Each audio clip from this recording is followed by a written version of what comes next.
स्वामी नहीं, ये मेरे स्वामी का स्पर्श नहीं है। नहीं!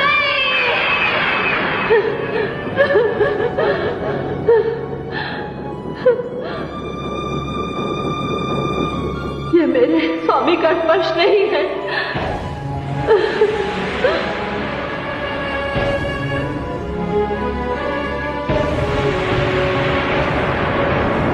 सच सच बताओ,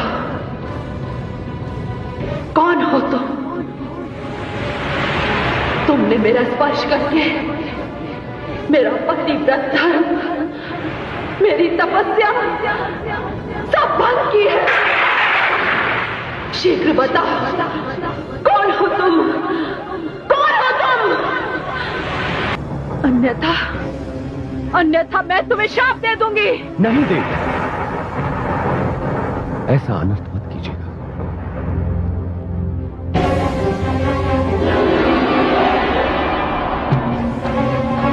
आप त्रिलोकीनाथ हैं, मैं तो आप ही को प्राप्त करना चाहती थी, किंतु तुलसी बनने के पश्चात मेरे भाग्य में शंखचूड़ ही लिखे थे।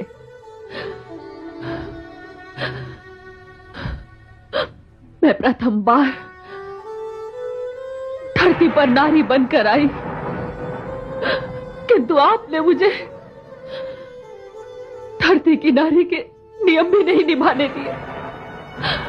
आपके स्पर्श ने मुझे मेरे पति के योग्य नहीं रहने दिया। मैं जानती हूं कि ये भूल मेरे पति की है, कि वो अहंकारी है, अभिमानी है।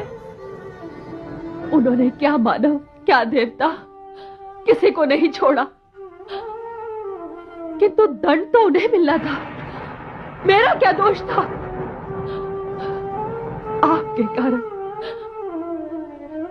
मेरे पति शंखचूड़ का वध होगा,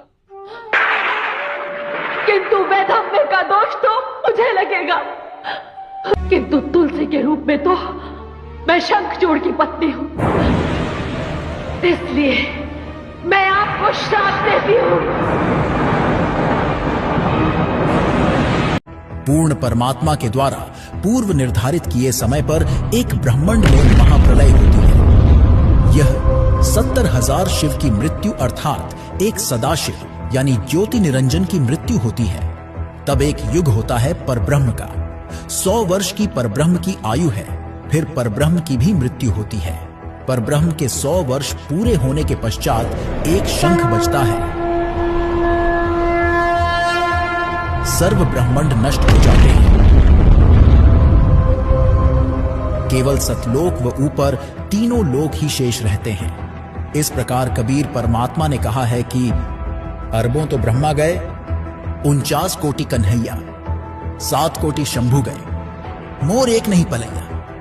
इसका भावार्थ है कि 343 करोड़ त्रिलोकीय ब्रह्मा मर जाते हैं, 49 करोड़ त्रिलोकीय विष्णु मर जाते हैं तथा 7 करोड़ त्रिलोकीय शिव मर जाते हैं। तब एक ज्योति निरंजन काल ब्रह्म यानी कि ब्रह्मा विष्णु शिव के पिता की मृत्यु होती है, जिसे गीता जी के अध्याय 15 के श्लोक 16 में क्षर पुरुष नाशवान भगवान कहाँ है, इसे ब्रह्म भी कहते हैं, तथा इसी श्लोक में जिसे अक्षर पुरुष अविनाशी कहाँ है, वह पर ब्रह्म है जिसे अक्षर पुरुष भी कहते हैं। अक्षर पुरुष अर्थात पर ब्रह्म भी नष्ट होता है।